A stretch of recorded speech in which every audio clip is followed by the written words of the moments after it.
आपको ये बताते हैं कि हमारे अपने देश में क्या हो रहा है। तो फिर आपको लेकर चलते हैं ये तस्वीरें कर्नाटक के मांड्या जिले की हैं, जहां 7 सितंबर की रात को गणेश विसर्जन के दौरान दंगे भड़के। हिंदू पक्ष का आरोप है कि जब मंडूर शहर में भगवान गणेश जी की प्रतिमा को विसर्जित करने के लिए एक जुलूस निकाला जा रहा था, तब आरोपों के मुताबिक उन पर सामने वाली मस्जिद से पथराव किया गया। ये मंडूर शहर वही मस्जिद है जिसका निर्माण हाल ही में हुआ और हिंदू पक्ष का आरोप है कि उन पर यहीं से पत्थर फेंके गए। इसके बाद वहां हिंसा भड़की और हमारे पास जो तस्वीरें आई उनमें दोनों पक्ष एक दूसरे पर पथराव करते हुए नजर आ रहे हैं।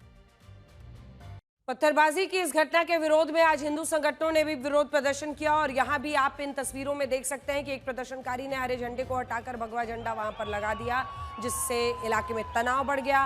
पुलिस को लाठीचार्ज करना। पिछले कुछ सालों में इस तरह की हिंसक घटनाएं तेजी से बढ़ी हैं, जिनमें मस्जिदों के सामने से हिंदुओं के जुलूस निकालने पर विवाद हुआ। और ऐसा नहीं है कि ये पहली बार हो रहा है।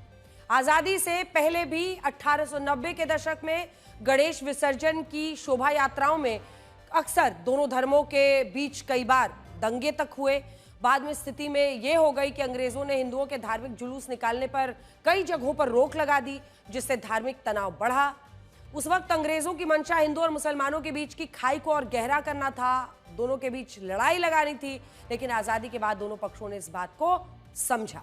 देश के कई राज्यों और इलाकों में एक योजना बनाई गई, जिसके तहत हिंदू पक्ष मुस्लिम पक्ष को अपनी शोभा यात्रा का रूट बताते थे और प्रशासन भी उनके बीच एक तरह की सहमति बनाने के लिए मध्यस्थता करता था।